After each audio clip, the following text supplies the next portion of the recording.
ANA eLearning Academy is brought to you by CDN Graysheet, a trusted source of rare coin and currency valuations since 1963.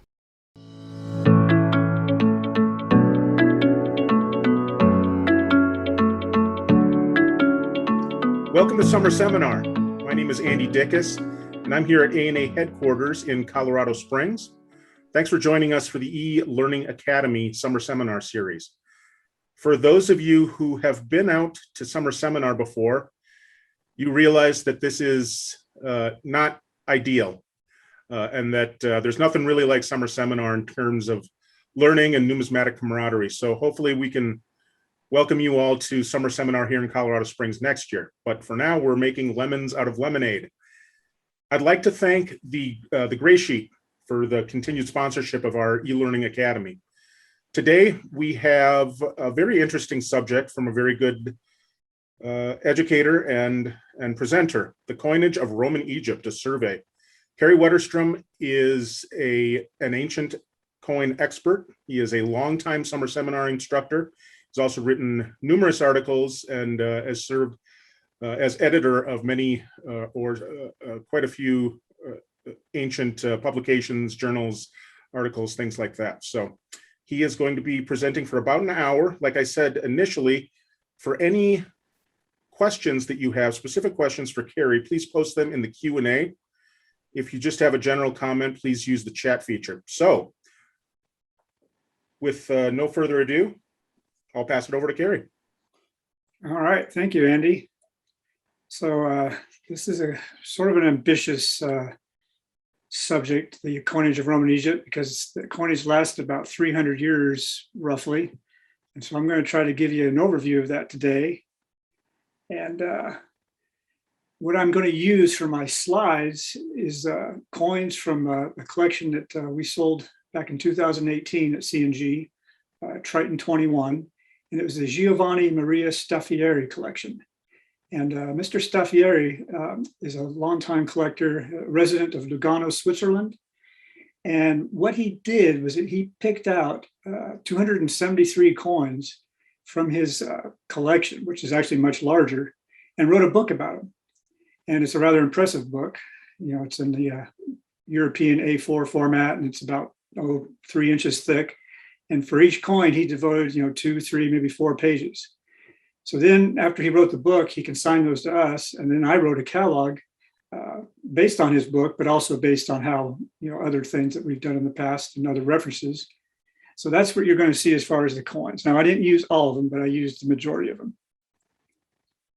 So the first coin you're going to see here is about Cleopatra the Stones, because this is basically the end of the Ptolemaic Empire, as many of us know. And then after her defeat, hers and Mark Antony, Octavian, who would become known as Augustus, basically separated Egypt from the rest of the empire.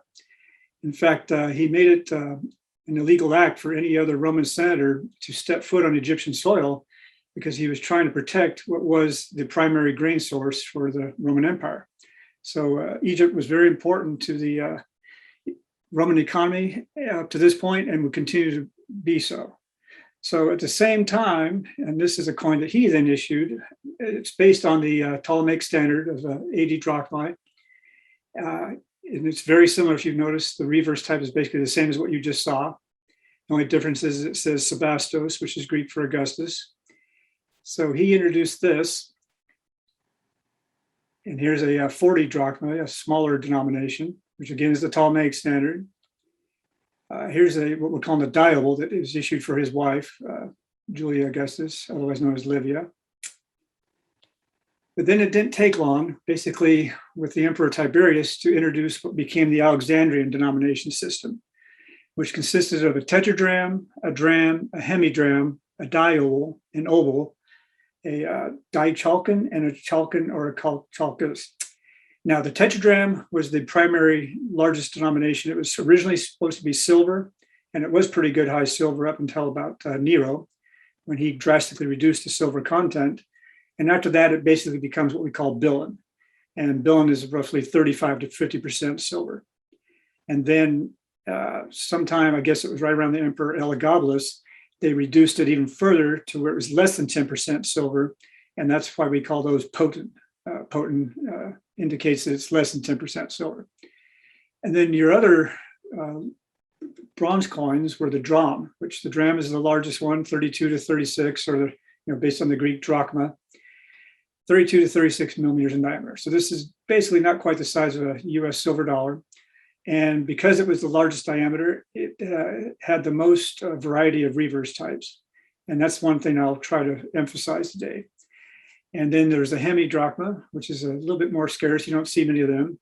A dioble, which you do see, a noble, a dichalcon, which you see, and then rarely do you see the chalcon or chalcus. And I put those diameters there just because with the way PowerPoint works, most of these coins are going to look exactly the same size to you. So I want you to just have an idea of what the actual denomination size is. So Tiberius issued a really nice silver tetradrachm. Versus him, reverses Divus Augustus, his predecessor. Now you'll notice for the most part, I'm giving one reference as my primary reference for these coins, Datari, and then in parentheses, Savio. Datari was an Italian collector that lived in Egypt around the turn of the 20th century. And in 1904, he published his collection, which at that time was about 10,000 coins.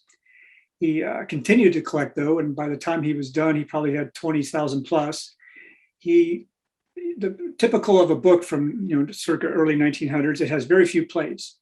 But then it was later discovered, basically in the early 2000s of this century, that he had made nice pencil rubbings of all his collection. And at first, they just made photocopies of that, which were pretty much unusable. But then somebody took those photo rubbings and did a high quality laser scan of them and published it as a book. And then asked an Italian scholar who specialized in the coinage of Roman Egypt, Adriano Savio, to write a foreword to it. So when you see Datari and then in parentheses Savio, we're basically referring to the Savio, what we call the Savio plates, which is these line drawings of these pencil rubbings of all his coins. And for the most part, they're very usable. Unfortunately, the publisher in Italy only did a few hundred copies of the book, and it's already out of print. So if they're interested in it and you see a copy of the Savio plates, pick them up. So then we're going to go forward. Claudius with his wife Antonia, another nice, and we're calling this a Billion tetradrachm because by now the silver's starting to decrease in quality. Another Claudius in this reverse has Messalina on the reverse. And she's holding her two children there. Claudius with his three children, Britannicus, Antonia, and Octavia, and their little heads on the back of that, those two cornucopias, and one's in the center. And this would be a quite rare Billion didrachm, a rare denomination, hardly ever seen, and a very rare coin. And just a cute little dichalcon of Claudius with a frog on the reverse. Now, this is a good place to point out. Above the frog, you see the letters L and I. The L is an abbreviation for, probably comes from the Egyptian demotic or hieroglyphic sign for year. And the I is the Greek numerical system for dating it. So this would be dated year 10 of Claudius's reign. So you take the first year of his reign in Egypt, add 10 years, and you can actually date this to a specific year. The Egyptian year, by the way, started on August 29th. So we'll go from August 29th to August 28th on our calendar. So that's another thing that's kind of interesting about these coins is that you can collect them by year. Here's a Claudius oval, and this is Tatari 151. It's just hands on the reverse grabbing or holding some grain ears. Agrippina Jr. and Euthenia on the reverse. A Greek goddess who was worshipped also in Egypt. The Ptolemaic dynasty under Ptolemy I introduced the Greek gods to Egypt. And then, of course, when the Romans came in, they basically already in their own culture combined most of those Greek gods into Roman gods. Jupiter was, of course, Zeus, and Hera was, they all had their own, and Hermes was Mercury, and so on. Here's another little Agrippina with the modius, which was a container of grain with two torches on the side. Now, Nero. This is Nero, and on the reverse is just him, radiant, seated on the throne. Nero with his wife, Poppaea.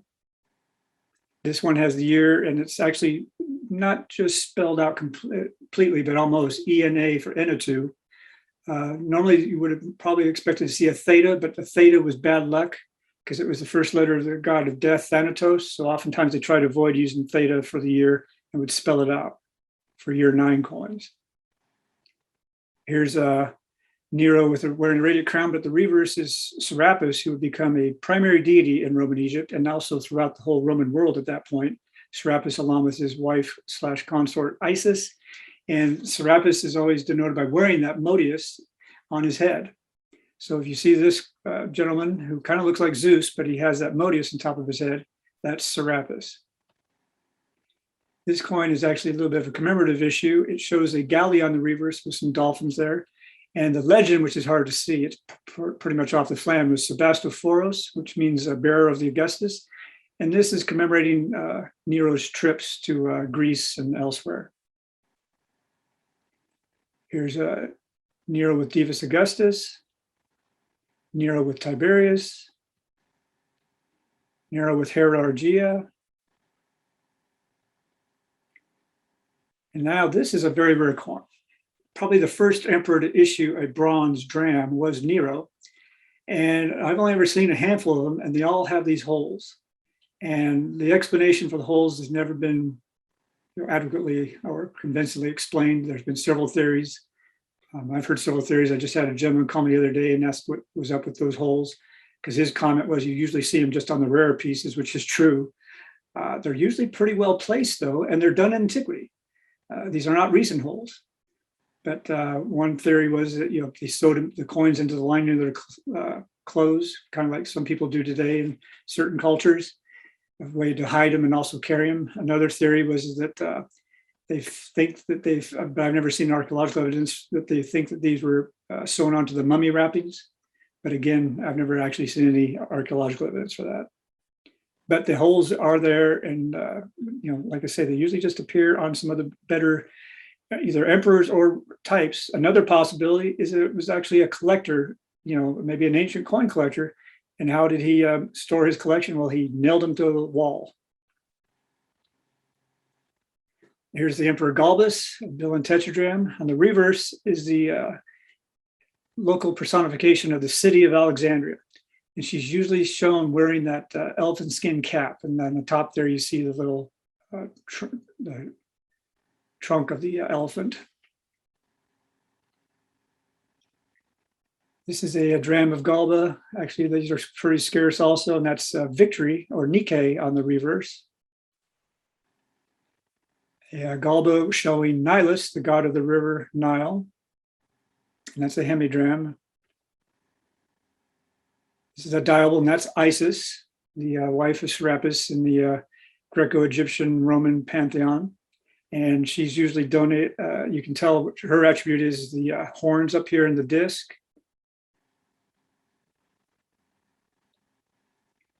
Now we go on to Otho, and Otho's coinage, just like it is from Rome, it's also rare and hard to find from Alexandrian. And he did issue a dram. Those were quite rare, and they're also quite popular because Otho did not issue a sestertius-sized coin from Rome. So if you want a large bronze of Otho, one of the substitutes you can get is the Alexandrian dram. So there's a lot of demand for him as a result. Vitellius tetradrachm, with the, again, what you'll see a quite common representation of Nike or Victory holding a wreath and a palm frond. And this is year 1. Of course, Vitellius only ruled basically 1 year. Vespasian. Now this is a nice little oval. You'll notice I say this coin was cited and illustrated in RPC. And the reverse is actually a canopic jar, and in the form of Osiris, the god Osiris. And a canopic jar was when they embalmed the mummies, they would take their internal organs and place them in these jars and then place those in the tomb with the mummy. And there were usually 4. But this particular one with Osiris is the one that you usually see portrayed on the coinage. Here's a Vespasian dram showing Nike or Victory. Vespasian Dioble, again showing Isis, and she's got her little horns and that sun disk there. So we know it's her. oftentimes when we're looking at ancient coins, whether it's Greek, Roman, Egyptian, how do we know if it's not spelled out who the person on the reverse is or the deity? Well, it's their attributes that tell us who they are. This is Vespasian with Titus, his son, has Caesar. Here's a dram of Vespasian and Titus. Vespasian, another hemidram here. With on the reverse now you have Serapis. He's got the modius on his head. He's seated on a throne. He's holding a scepter. And then at his feet is the three-headed guard dog of Hades, Kerberos. And he's kind of petting him there. And that's a common type that you'll see throughout Roman Egyptian coinage. Here's a coin showing of Titus, showing harmonia or harmony. And here's another Isis, and the date is actually spelled out there.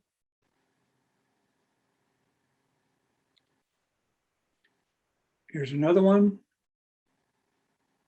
This is Domitian. Now here's a nice little cute Domitian noble. Now this would be a small coin, a noble. And the reverse is a representation of a griffin. But because the griffin has a wheel there underneath its left foreleg, it actually is representing Nemesis. And Nemesis was the goddess of retribution. This is an interesting coin because this has a Agathodamon, a serpent, and a horse on the reverse.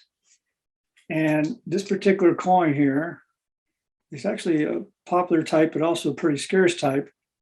The representation is Agathodamon riding a horse to the left, and it basically represents the changing of the seasons, where the serpent represents regeneration or the rebirth of the crops, and the horse represents the changing of the actual season. Here's Eureus, the Egyptian cobra, on the reverse of this little oval of Domitian from year 11 there. This is a arch of Domitian that was actually in Rome. And a gentleman, a scholar by the name of Fred Kleiner, actually wrote an article on this coin, this type, years ago, because people were confused because they weren't aware of any arches in Alexandria, for example, in Egypt. But he said he did a convincing study that this was actually Domitian's arch back in Rome. Nerva, who would become the first of the so-called good emperors. And he had a short 2-year span.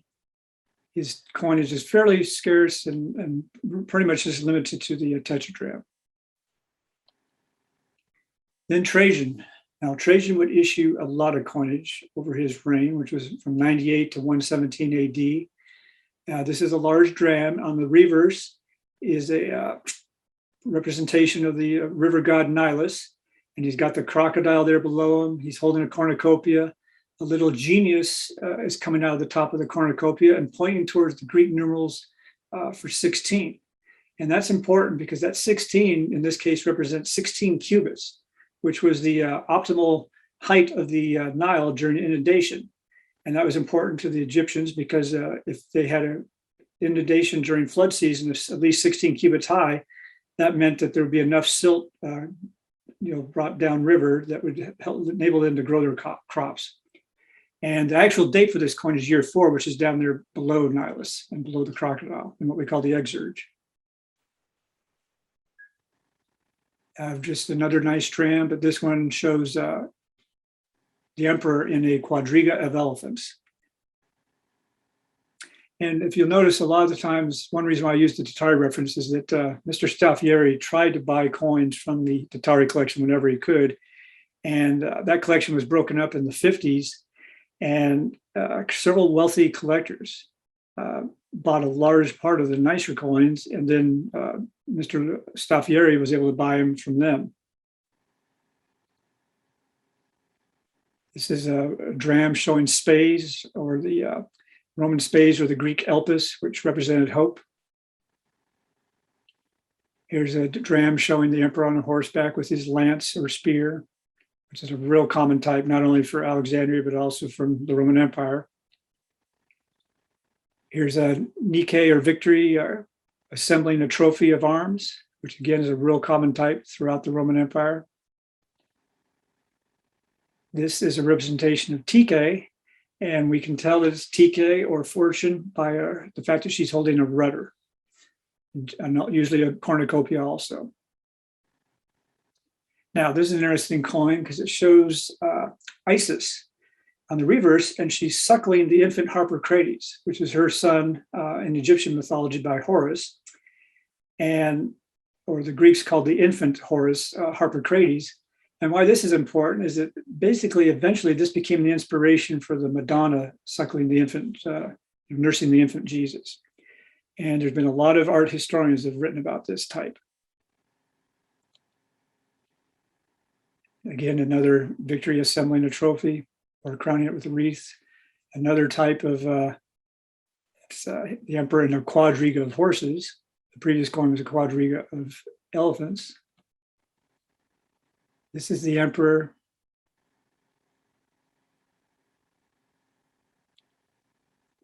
And this is the god Zeus reclining on an eagle.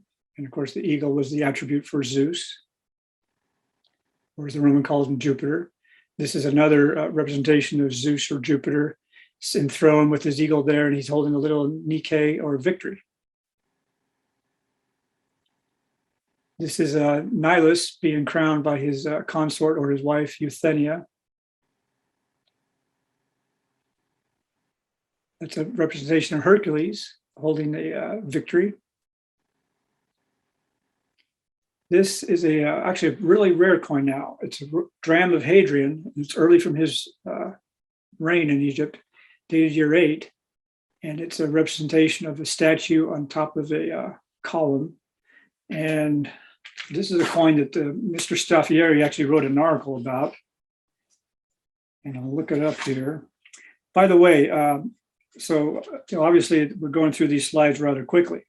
If you go to the CNG website, which is cngcoins.com, and you go to the research function and you type in Staffieri, most of these coins will come up, and then you can look at them yourself at your own leisure. Or if you actually want to get a copy of the catalog, which was a separate catalog just for his collection, it's still available from CNG on the website. This particular coin here, it celebrates the renovation of the Serapeum. And that's Zeus Serapis on that little column. And in this article by Giovanni Staffieri, he cites parallels for the inscriptions and linked the coin design to the so-called column of Diocletian at the Serapeum in Alexandria. And in his book, he states that this important type can be linked to the Hadrian's renovation of the entire area of the Serapeum in Alexandria, which emphasized the transformation into the pantheon of all divinities. So syncretic gods were to become the norm in Roman Egypt. And we'll see that here in a little bit, where they take multiple gods and combine them into one. This is a nice little coin of Hadrian with two cobras on the reverse. Mars, or the Greek war god Ares.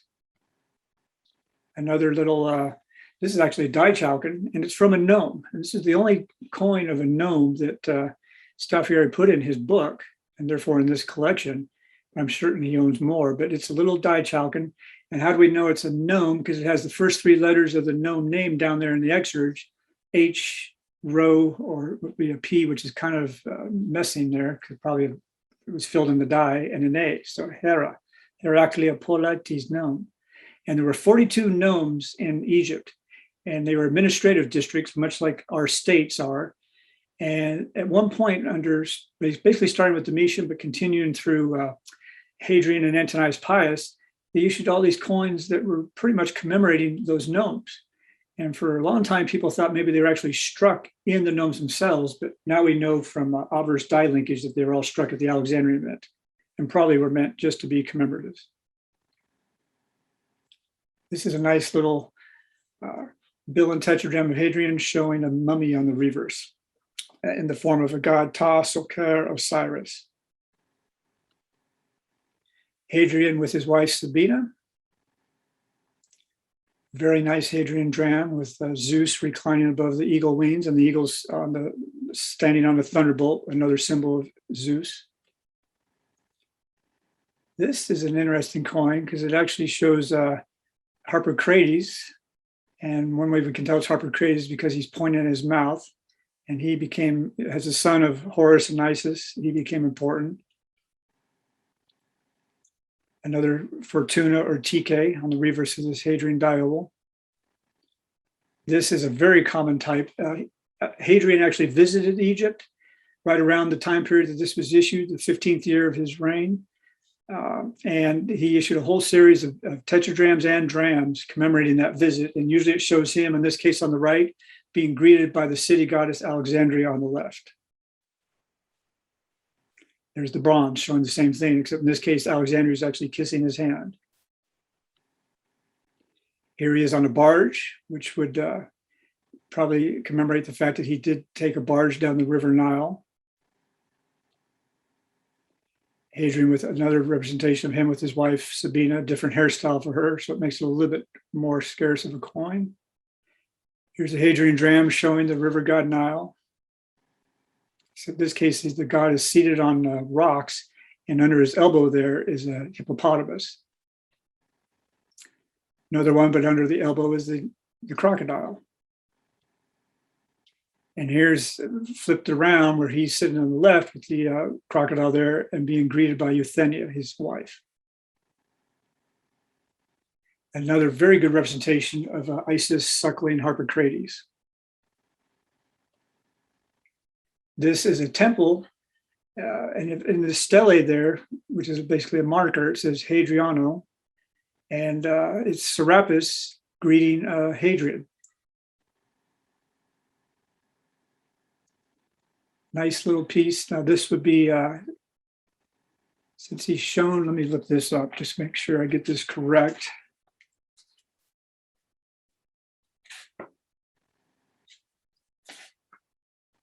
That's a little bit more unusual representation there. Yes, that is Hermannibus. And Hermannibus is a combination of the Greek Hermes and the Egyptian god Anubis, who was the god of the underworld. And that was one of Hermes' duties also. He guided souls to the underworld. So the Egyptians and the Romans combined them into one god and called him Hermannibus. Now, this is a very popular type. It's Isis Feria. And Isis Feria is a different version of Isis, and she was the protector of the sea and seamen and ships. And this shows her basically sailing, that's a billowing sail that she's holding, towards the lighthouse of Alexandria, the Pharos of Alexandria, which was one of the seven wonders of the ancient world. And coins that depict the Pharos, while they're not really that rare, they're actually quite expensive because it is one of the seven wonders of the ancient world. Here are two canopic jars facing each other. So that's a quite popular type. And that one's in, again, I did not mention this, but Staffieri, probably one of the criteria when he picked out the coins for his book was he was trying to pick out better examples condition-wise. This is a fascinating type because it's basically the became the main Egyptian pantheon of Serapis on the left, Isis in the right, and then in the middle, their child, which they called Harpocrates. And this basically, Serapis took the place of Horus or Osiris. In fact, Serapis is a combination of names, one of them being Osiris. And they combined them, and again, all these gods became syncretic. And but pretty much this cult is the one that would dominate Roman Egypt from about this period all the way up, well, even into the Byzantine period. Here is basically what we would call an Egyptian Sphinx, wearing a headdress of a pharaoh's. It's got a little nemesis or a griffin with the wheel on its back. It's got a serpent as a tail. Out of its chest is coming the head of a crocodile. So an anthropomorphic divinity. Isis seated on a throne, and we know it's Isis because she's holding a sistrum or a rattle, which is another one of her attributes. This is a bull god, but he's meant to represent the god Apis, which, by the way, is where the combination of Osiris and Apis bull became Serapis. And but the Apis bull was sacred to the Egyptians. In fact, there's a mausoleum where there were, we mentioned it earlier for that commemorative coin, the Serapeum, where a lot of these bulls were mummified and interred. This is a nice representation of the goddess, Greek goddess Artemis, or the Roman Diana, holding a stag and her bow. Euthenia, the consort to Nilus. Harpocrates, now he's an adult, and he also has a club of Hercules. So again, he's taken on some of the attributes of another god. This is Harpocrates as a youth, basically seated on a lotus blossom. He has the Egyptian crown, and he's pointing his finger to his mouth, just like on this one, to show us who he is. That's how we know it's Harpocrates. And this coin, again, quite rare coin, and it has those two holes in it, just like we saw for the Nero drachm. And again, why? Don't know. This is a rare coin because it shows an actual Egyptian temple in the Egyptian style, and the goddess in the center would be Isis. And if you've been to Egypt, you'll see some temples in this style to this day. This is Serapis riding a ram. This is Isis in the temple. Serapis again with the ram, and a little Egyptian altar in front of the ram. This is Triptolemus with his biga of winged serpents. Modius with grain in it and flanked by two torches. And these types all relate to the crops and the good production for that year. Another nice representation from late in the reign of Hadrian, because it's dated to year 22, KB 22, and that is Nilus holding a reed and a cornucopia with the crocodile. And that's just a tetradrachm of Sabina by herself, and on the reverse she's represented as Demeter. Another one, a little bit different hairstyle. Now, this is a coin of Antinous. And Antinous, who is often called the favorite of Hadrian. He was basically probably his lover, and Hadrian was probably bisexual.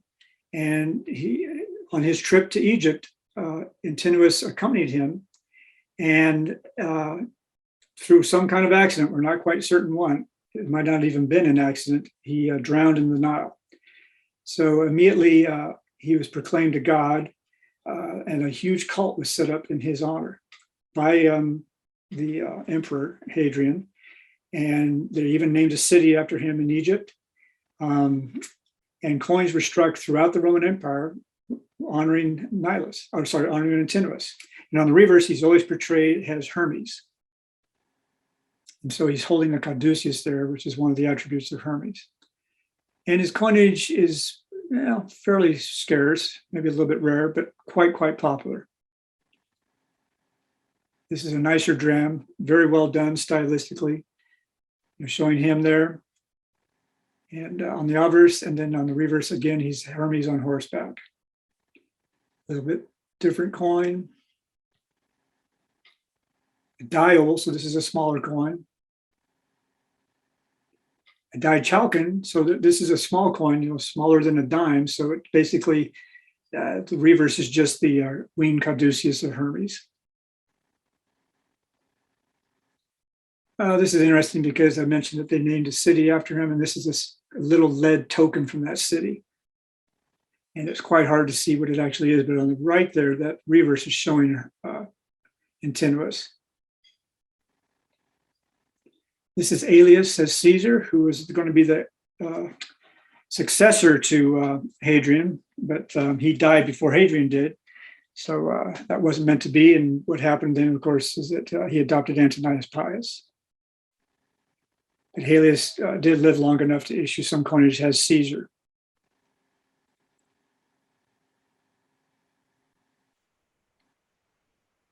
Even this little oval showing, that's Isis on the reverse. Now, Antoninus Pius, who then became emperor after Hadrian's death, And he got his epithet pious because he did such a wonderful job convincing the Roman Senate to deify his adoptive father, Hadrian, that they gave him that title. And this coin here, actually on the reverse, shows a phoenix. And this is actually going to be a commemorative coin commemorating what was called the Egyptian Sothic cycle. And we're going to talk about that a little bit here because the Sothic cycle, which only happened once every 1,361 years, if I remember correctly, happened during the second year of his reign.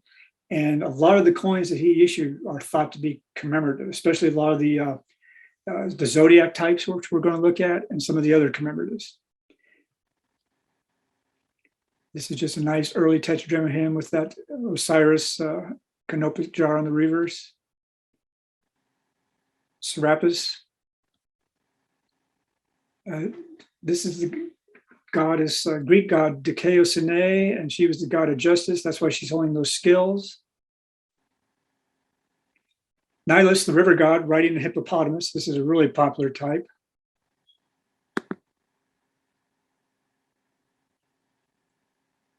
Euthenia, his wife, basically in a pose that normally we see Nilus in. And just because she's a little bit scarcer, they actually spelled out her name on this particular one. So we see actually right in here, Euthenia.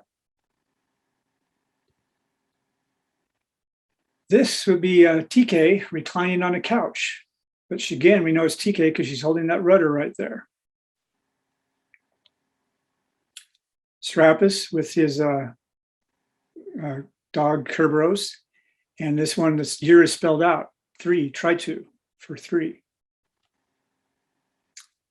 This is just a nice dram of him. And on the reverse, it actually has his adoptive son, Marcus Aurelius. And the name, again, so we don't confuse it, is actually spelled out in the reverse. You see the M for Marcus and then Aurelius there. And then the date is down below in the exurge. Another representation of Isis Feria sailing toward the lighthouse Pharos. A beautiful representation of the god Serapis on the dram. Mercury, I'm sorry, no, this is Ares, or Roman god Mars, seen from behind. So he's actually nude, but you see that little strap there going across his shoulder right here.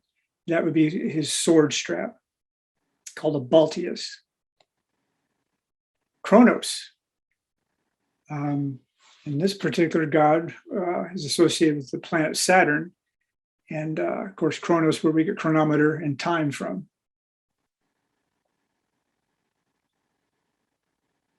That's Zeus with his eagle. This is one of those syncretic amalgamated gods. So you've got different attributes here for this god. You have the, it's got the Modius of Serapis, the horn of Ammon, who was a African god. You see little arrows coming out the back from the radiant crown of the sun god Helios, or the Romans called him Sol. Out in front, we have a Triton, which would be for Poseidon or Neptune, and then the serpent around it would be for Asclepios, the god of healing. So this is a syncretic god that they're showing, and they're not, in this particular representation, they're actually not all that common, so they bring a lot of money. The Apis bull again, in front of the little altar. One way we can tell it's the Apis bull versus just any old bull is that little crescent moon on its side. Right there. Okay, now we have a very rare coin of Athena Statia, which is the goddess Athena, but she's got those skills. So she's in this personification, justice. Antonius Pius with his adopted son Aurelius as Caesar. That's a nice bill and tetradrachm. Now, I mentioned the Zodiac. So under Pius, they issued a set of coins commemorating the Greek Zodiac, not the Egyptian Zodiac, but the Greek Zodiac. So these are the birth signs, which many of us still know today, if you're into your horoscope. And these coins are quite popular and also quite rare. And when they show up, they're hard to find. And one of the most difficult ones to find is what we call the Zodiac wheel, which has usually some sort of deity in the center. And then here would be your planets. And then here would be your constellations. And so it would be the constellation in conjunction with that particular planet. So for example, this is Jupiter in Pisces, Jupiter here with the fish. So if you're a Pisces, this would be popular with you. And by the way, you notice that it had holes in it. Mars in Scorpio, so if you're a Scorpio. Moon in Cancer, the crab. Saturn in Capricorn with the mythological creature of the Capricorn, and the god Saturn above. Saturn in Aquarius, the water bearer. Sun in Leo, so you have the sun god there with the lion. Venus in Taurus with the bull.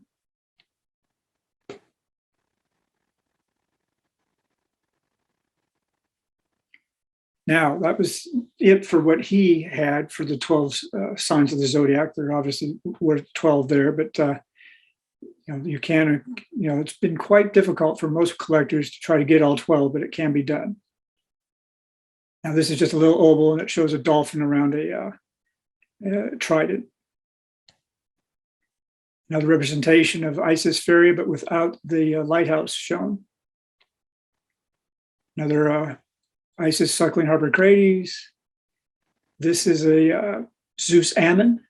So the Ammon has the ram's horn right here, and then we have a little disc there, so that's why we know it's Ammon or Zeus Ammon. And the date is spelled out, by the way, Dodekatov or year 12.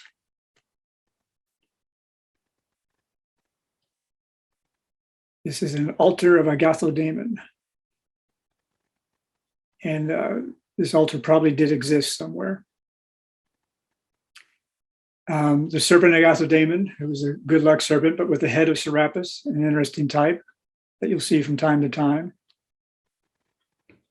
The winged Caduceus of Hermes. Poseidon, with his trident and the dolphin. Those are his attributes. The emperor on a dais being greeted by a citizen. Again, Nihilus.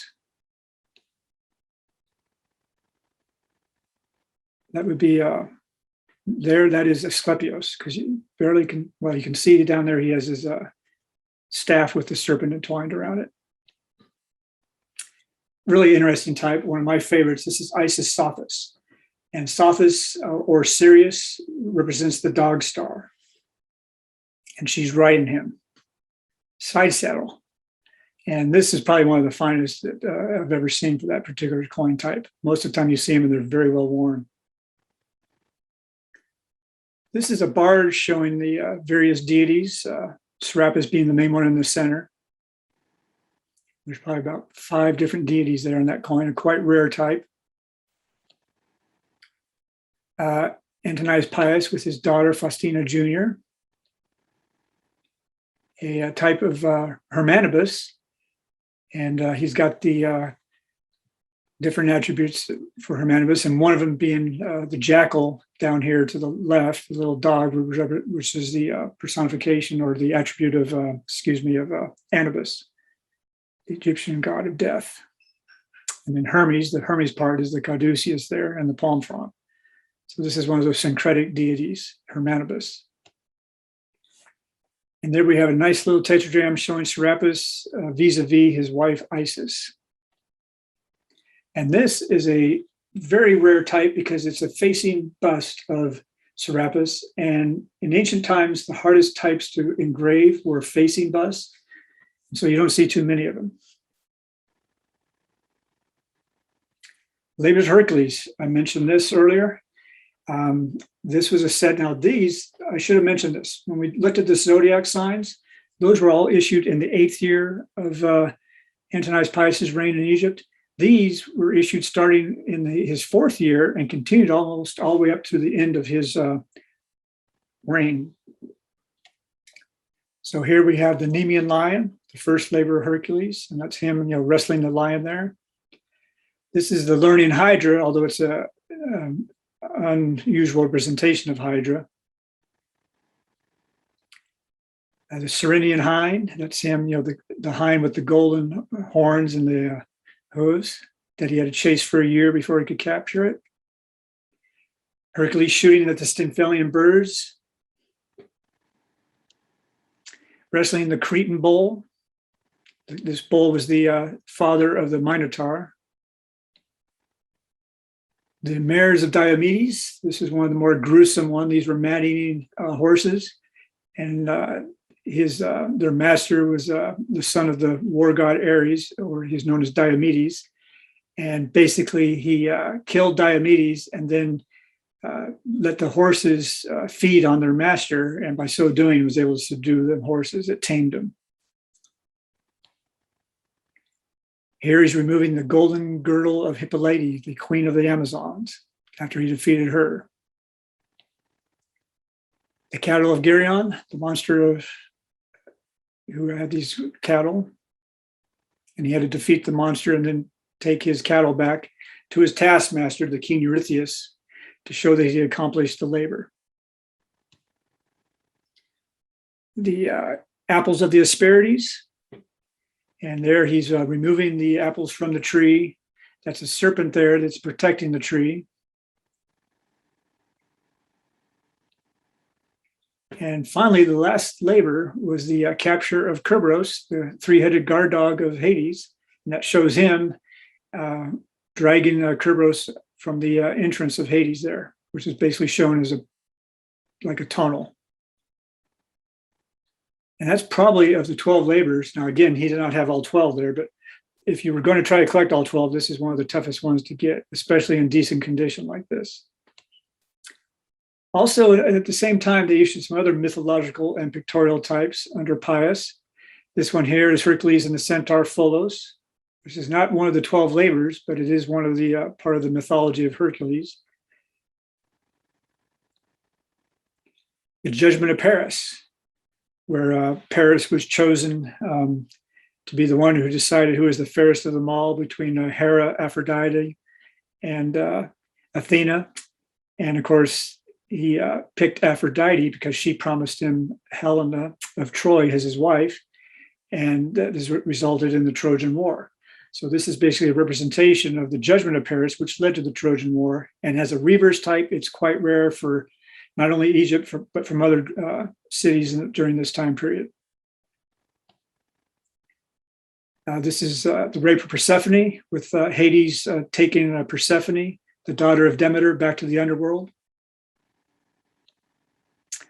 This type is called the Reaper, and it probably is an astrological type. One of my favorites, in fact, this came from my collection. That's why I have my catalog number up there. And then Giovanni bought it out of my collection, which I sold in 1990, a long time ago. And that is Achilles and the Centaur Chiron. And the Centaur Chiron was the instructor of the art of war to the various nobles and youths of Greek mythology. So that's basically him with the youth Achilles at his side. And Achilles has a sword and a shield, and Chiron is holding the helmet. Orpheus charming the animals, another nice little mythological story where he could play his lyre. He was so talented that it would charm the wild beasts. A rather gruesome mythological scene, Lycurgus and the Vines of Dionysus. Lycurgus was a vain Greek king in mythology that challenged Dionysus, and basically his punishment was to be driven crazy to the point where he thought he was being ensnared by vines, but in a sense what was happening was that he was trying to be wrestled by his own children, but he killed his children in an attempt because he thought he was freeing himself from vines from his madness. Perseus and Andromeda, after Perseus slayed Medusa, the Gorgon Medusa, he freed Andromeda. That's what you see there. And again, I'm just going over these types briefly. Obviously, there's a lot more to those stories. And if you're not familiar with the mythology, just any good reference on Greek mythology will explain those. Now we're going to go back into the more traditional Egyptian coinage. This is Marcus Aurelius with the nihilist representation. Another Marcus Aurelius has Caesar. So that means he's, still co-ruler with his adopted father, and that's a temple with Isis suckling Harpocrates. This is Zeus, excuse me, with the eagle there. Now this is a nice type because it's what we've seen already of Nilus reclining along the river.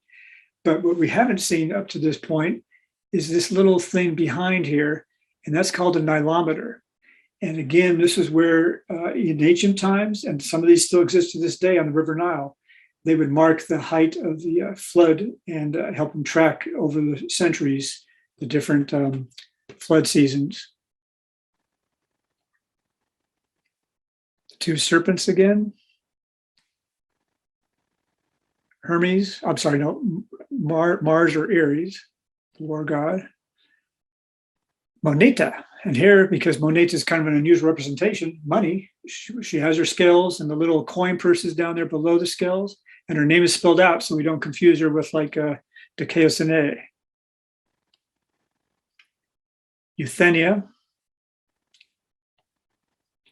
another one of those syncretic gods where you got multiple different gods. It's Zeus, Serapis, Helios, Poseidon, Asclepios, all in one.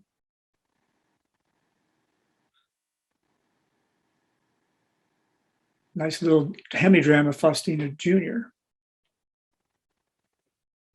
And a nice little tetradrama of her. A nice drama of Faustina Jr. showing Nemesis as a griffin. A little Dioble just showing the eagle of Zeus. Well, we saw this earlier with the serpent riding the horse, changing of the seasons. Moneta again, spelled out, so we don't confuse her. Eos, or Dawn, with the horses of Helios. And so in your mythology, she's also known as Aurora. She would be the one that would bring the morning dawn. Another representation of an Egyptian temple with two canopic jars in the center of it. Another representation of a temple of Isis suckling Harpocrates. Griffin of Nemesis on a Commodus Dioble. Serapis on a Commodus. Here's a priest with a bust of Serapis on a little pillar there, a column. Serapis. The serpent Agathodamon. Another representation, which we saw earlier, of the pharaohs, but in this case, you have a ship sailing toward it.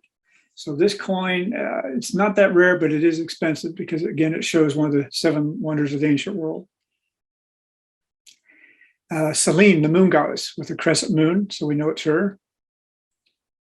Serapis again with his dog Kerberos. This is Septimius Severus with his wife on the reverse and his two sons, Caracalla and Gaeta. Quite a rare type. And this is Julia Domina, and the reverse would be her son Caracalla. Caracalla, and that's him on horseback, a little bronze Dioble that's unique. This is a dram, and the reverse is Caracalla's emperor being crowned by Serapis there on his right. Gaeta has Caesar. Elagabalus. Now this is where we get into what we call potent tetradrams. Nice representation of Athena. Another wonderful representation of Nilus, and here the nilometer is actually in the shape of an obelisk, and you have the little genius there inscribing it. Now, for some reason, we don't quite know why, they issued a series of Alexandrian tetradrams that we know were minted in Rome based on their metallurgical. Their metallurgy matches up perfectly to the Roman A's. So most likely there was a shortage of coinage. Maybe there was a problem with the Egyptian mint. So they struck these and then put them on a boat and sent them down to Egypt. So the style and everything about them is Roman versus Egyptian. But that's in terms of their flan and their preparation and artistic style. But the types and the letters, the dates and everything are in the Greek style, which would be indicate it was meant to circulate in Egypt. So we got several different types that you've already seen here. Serapis again. Now he also struck him in the Egyptian style. That's Athena on the reverse from year 7. This is from his Decanelia, his 10th year. So that's a nice representation of Serapis. And the palm frond represents the Decanelia. An eagle. And this is a nice large dram, which we're sort of getting pretty rare at this point. Drams were starting to be less used, and we don't see them as much in circulation at this time. Zeus Almond, a nice tetradram with Athena Parthenon, nice dram of Julia Mamaea. Again, it's got a hole in it, and that's Athena Parthenos on the reverse. Serapis, another Zeus. Helios with his radiant crown, the sun god. Another nice representation for the Maximus, the son of Maximinus, and that's Athena Parthenos. Gordian III is Caesar. Now, I'm sure that Staffieri owns a Gordian I and Gordian II, but he chose not to put them in the book, and therefore in this particular collection. But Gordian I and II tetradrams are available from Roman Egypt. Tranquillina, the wife of Gordian III. Philip I, one of the first of the so-called Roman soldier emperors. And that on the reverse is quite a nice type with Nilus being greeted by his wife, Euthenia. The pancreatic or syncretic god we see a lot, or not a lot, but we've seen already in this presentation. Nice dram of Philip I. And now again, we're emphasizing some of these drams because they're becoming quite scarce. A tetradram of his wife, Oticilia Severa, and that's a representation of Alexandria, the city goddess on the reverse. And she's wearing this cap, and that's the city walls on top of the cap. A really nice representation of Roma, the god of the city of Rome. And this is a rare coin that's had a couple of different articles written about it. And that's one of the few representations of Roma on an Egyptian coin. Ammonia, Zeus, Asclepios, Athena, Nike or victory, the eagle of Zeus. Now this is a dram of Gallienus. This is one that Mr. Staffieri bought from my collection, and I always like this particular coin. A Gallienus tetradram showing Nike. Nice Gallienus tetradram with the eagle of Zeus. Athena, TK. Oops, we'll go back to that. That's a dram of Salinina, the wife of Gallienus. And a tetradram of her with a nice representation of Isis on the reverse. TK reclining on the couch. Their son, Valerian II. And the eagle, by the way, standing is probably the most common reverse type, for especially in the 3rd century AD. Their other sons, oh no, I'm sorry, I said usurper, that's incorrect. It's just the other son of Salinina and Gallienus. Macrinus is the usurper, very short-lived,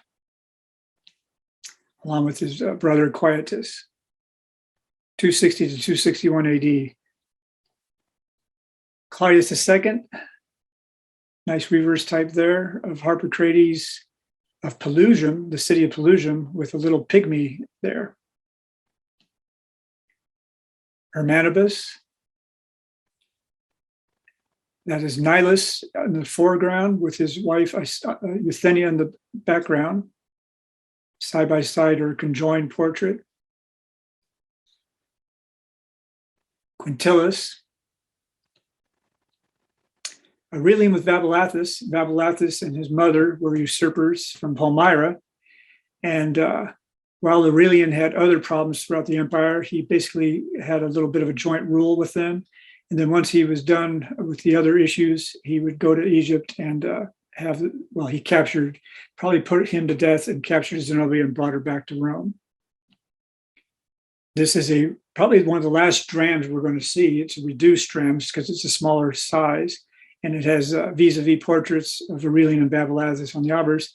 The reverse, it has a double dating system, year 1 for Babylathus and the 4th year for Aurelian. Aurelian by himself from year 5. Severina, his wife, year 7.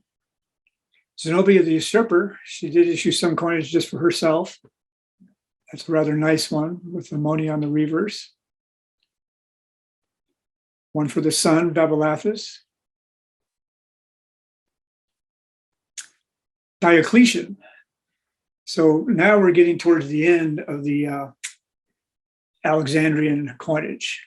By the time of Tacitus, who I don't have a coin to show you of, pretty much the provincial system of coinage had come to the end throughout most of the Roman Empire, except for in Egypt, where they continue to strike coins, as we'll see here, through the Tetrarchy. And at the same time, though, what was going on throughout the rest of Rome, including Alexandria, was a different type of monetary system. Diocletian reformed the Roman monetary system, and he took all those mint cities throughout the Roman Empire that previously were allowed to issue coins. And they had a certain formula they had to follow, where they had put the emperor on the obverse, and then they could have whatever pretty much they want on the reverse. And the legends were usually in Greek. And as a result, a lot of times they're called Greek imperials or Roman provincials. Well, Diocletian put an end to that and introduced a standardized system where it has all the legends are in Latin, and the reverse types are standardized. And this one, it's a little bit hard to see, but down here we have the letters ALE. That's the mint signature for Alexandria. The A here is for the first officina, because the mint was broken up into different workshops. But while he's issuing these, he's also allowing the traditional coinage to continue. Here's a Constantius, one of his colleagues, and on the reverse is Hermannibus. Maximianus with a nice Aries on the reverse. Now, there was a usurper around the time period of 296 AD in Egypt, Domitius Domitianus. We don't know an awful lot about him, but he was able to get control of the Alexandrian mint, and he issued coins both in the Roman style, like this phallus, which looks very similar to that Diocletian we saw. And then he issued coins of his own style, but introduced a new denominational system. And we're not quite certain what his denominations were. So this one we're calling an octodram with a question mark. But that's that's Domitius on the obverse with the Serapis standing on the reverse. Domitius on the obverse, and again a Serapis bust on the reverse. This little potent tetragram is Domitius on the obverse and Nike or victory on the reverse. And another one with victory standing facing. And one of the more unique features of Giovanni Staffieri's collection is this trial series based on Domitius Domitianus' coinage. And until I cataloged his collection, I'd never actually seen these in the person. I'd only seen them, in books. So here we have a coin that he speculates Giovanni himself was meant to be a Argentius, which was the silver coin. But this would probably be a trial piece. So it's Diocletian on the obverse and Maximianus in the reverse. This is more typical Egyptian style, Diocletian with a bust of Serapis on the reverse. Maximian with the head of on the reverse. It's similar to, well, here he calls it an octodram, but similar in size to a tetragram. But because the bust is radiate is why he thinks it's a different denomination. A coin here that has Isis on the reverse, and just her name is spelled out, Isis, ICIC. Another one, Maximian. Diocletian, yet another one. And then this is actually a traditional potent tetragram of Diocletian and Maximianus. And that is it. So that is, basically about 300 years of Roman Egyptian history. And there were a few emperors left out that, for whatever reason, Giovanni did not have in his collection. In most cases, they were common emperors that he just chose, probably for financial reasons, not to include, because they were like $100 coins. So, Andy? Cool. Great presentation, Kerry. Let's take some questions. All right. Have recent collections been formed of all issuing rulers or other featured on portraits? From Egypt? I would assume that's what it means, yeah. Yeah, I mean, I don't know of a current individual, private individual that has a complete collection, although I know of a couple, or at least one gentleman that's pretty darn close. I'd have to ask him if he has every single emperor. And I don't know if you're including in that question their wives and their family members, but not every single person was issued in Egyptian Mint. And then in some cases, there were some issued there that you can't find from the Roman Empire, from the imperial coinage. For example, the wife of Pertinax, Titiana. There are no Roman coins, imperial mint coins for her, but there are Alexandrian coins, and they're exceedingly rare. For most cases, just in museums. And I can't, now there are museum collections that are probably pretty darn close to some of the best museum collections of Alexandrian are the American Numismatic Society's collection in New York City, the British Museum collection in London, and the Bibliothèque Nationale in Paris. An attendee is asking, seeing the letters AE, AR, and sometimes BI, what do those letters mean? Okay, that's the abbreviation we use when we're cataloging coins for the different metals. So AE, which comes from the Latin A's, or bronze.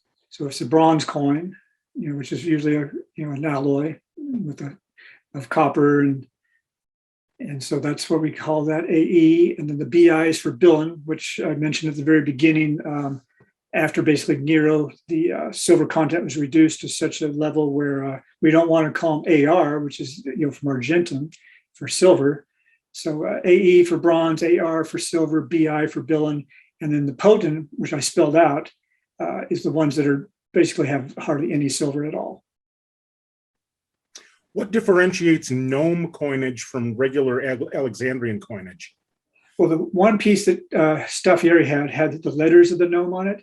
And that is the main way you tell, is that almost always the first 3, 4, maybe 5 letters of the gnome's name are spelled out on the reverse type, so that we know that's what it's where it's supposed to be from, or in this case, probably commemorating that gnome. There was a young scholar years ago that did her doctoral thesis and was able to show, her name, Jennifer Sheridan was her name, and she was able to show that the obverses were linked to regular issues from Alexandria, because the speculation up until then was that they were actually struck in the gnomes, but that would have been a lot of work for each gnome to have its own mint. So it actually makes much more sense that they were struck at Alexandria. And they started with Domitian and pretty much ended with Antonius Pius. And after that, we don't see any gnome coinage. Many of the coins seem to have small nicks on the edges. Is this the result of natural wear, or were some of them purposeful? You might be seeing from the striking process, when the coins are struck. And of course, we're not quite certain if they were struck hot or cold planchets, where the planchets were, made ahead of time. And on the bronzes, they certainly were made ahead of time. They were cast and then probably reheated and then struck. But on the tetradrachms, it's actually one of the ways you could tell a genuine coin is that when you see those cracks and all from when it was struck. And I believe that's what the person's referring to. And you'll see them, those flang cracks on the larger bronzes all the time. And it's just part of the striking process. If it's really, a large crack or in an unfortunate place where it obscures part of the detail of the coin, part of the design, then it can affect the value. What's the significance of Elpis, or I hope I'm pronouncing this correctly, Cephas, holding of her skirt? Oh, that's just, I'm actually not quite certain why she holds her skirt up, but that's one of her attributes, how we can tell on the coins, whether it's on the Roman coin, she's called Spes. On the Greek coin, she's called Elpis. It's the same goddess. She's the god of hope, but she's always holding a flower blossom in one hand that's extended and lifting her skirt. And that's her attributes. Actually, that's one I've not researched myself, so I can't tell you exactly what the significance of it is, why she holds her skirt up. But what it tells us when we look at that coin type is that it is Spes or Elpis. Were Alexandrian coins accepted and used in Rome? No. In fact, that's a good question, because one of the things that's unique about Alexandrian coinage is that they were only intended to circulate within Egypt. And if you came to visit Egypt, you had to churn in whatever currency you had with you, like at a money changer, and get the local Alexandrian coins. And when you left, you were supposed to churn in your Alexandrian coins to get whatever coins you were going back with. And this was a way that they kept the economy closed off, as I mentioned earlier. And this is also part of the reason why the coins were so debased. They had very little precious metal in them. So the idea was that nobody would want them outside of Egypt. The Egyptians were pretty much forced to take them. This is what we would call a fiat or fiduciary coinage, where you're taking them because the government tells you have no choice. But they had no intrinsic value. Therefore, for the most part, other than maybe if you were a coin collector, let's say, or a tourist and wanted to bring them back as a souvenir, they certainly wouldn't have any spending value, because coins did circulate throughout the ancient world. And almost always, if you did not recognize the type itself, you would throw it on a scale and see what it weighed. And like, for example, the Athenian tetradrachm that we knew was one of the classic, coins of international commerce. They're found throughout the Egyptian or throughout the Greek world, including in Egypt. And oftentimes they have large test cuts. Why? Because the local merchants, would hammer them with a chisel to see if they were pure silver and not just silver plated. But your Alexandrian coinage was meant only to circulate within the borders of Egypt. Were Alexandrian coins issued in silver or gold? No, but that's another good question. One of the things I left out from this presentation, because they're not Alexandrian, is some of the coins that were struck in Alexandria in the imperial style, because the mint did strike coins both in gold and silver that would look like Roman aurei or Roman denarii during certain times. Vespasian, for example, and those are quite rare. In fact, they were in this catalog. Giovanni Staffieri had 2 aurei of Vespasian that there's a little bit controversial. Some people think they were struck in Antioch.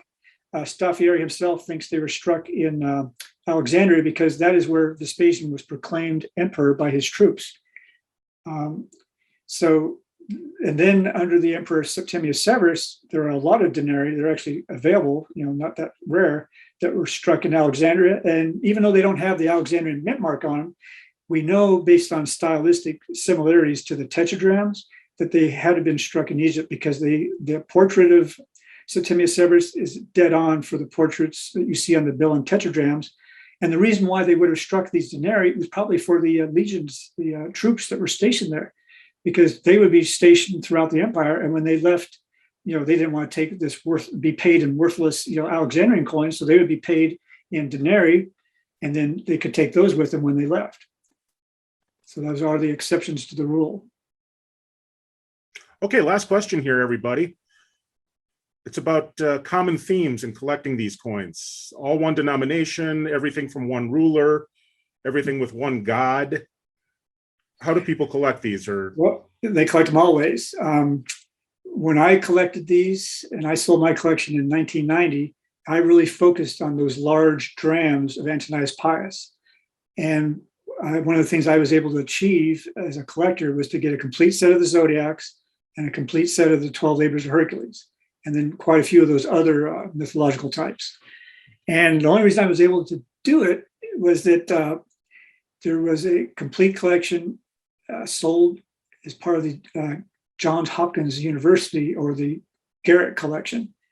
And a lot of you, if you're US collectors, you're familiar with the Garrett Collection that was sold back in the early 80s by Bowers and Ruddy. Well, when Johns Hopkins divested themselves of their coin collection, they also had a huge group of ancients and world coinage. And those were sold over, I think, 3 different auctions by Bank Loy, which was a major numismatic firm at that time in Switzerland, in conjunction with Numismatic Fine Arts out in Beverly Hills. So they jointly auctioned off all of the ancients and world coinage from the Garrett and Johns Hopkins University collections. And I guess it was maybe a sign of what these things were worth back in the early 80s. They took a lot of the rare labors of Hercules, which were not that nice in terms of condition, and put them in large lots. And I was able to buy several of those large lots and finish off my collection. And today, even some of those coins have gone up drastically in value, but back then they were just deemed to be worthy only of large lots. So I focused on that. There are people that focus. I know a collector that for years just wanted to get one of every tetradrachm issued for all the emperors. And then others, would throw in the wives. Some people collect nothing but the bronzes. I know of one collector that's basically trying to duplicate what Datari himself did, which is monumental. And today, of course, costs you a lot, but he's trying to get one of every emperor from every regnal year.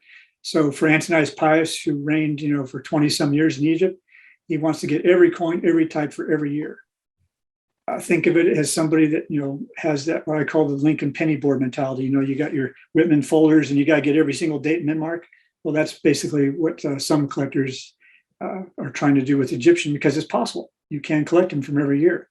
And frankly, when I was first started, I thought, I'd try to do the same. And then I realized that I didn't have the money or the resources or the time to do that. Well, thank you, Kerry, for that great presentation. I know I learned a lot. Hope you did. People who attended the webinar as well. Thanks for attending the eLearning Academy again, and happy summer seminar. Hopefully we can welcome you all out to summer seminar, and maybe you can take Kerry's class and immerse yourself even more in this topic and other ancient topics. So we hope to also see you in Rosemont for our Chicago World's Fair of Money coming up in, mid-July, the 10th through the 14th. We hope to see you all there. I'd also like to thank the Gray Sheet again for their continued sponsorship of this e-learning program we have. Please join us for more eLearning Academy talks and presentations. You can see a list of them on money.org. Thanks again to Kerry, and thank you for joining us, everyone. Happy summer seminar. Thank you.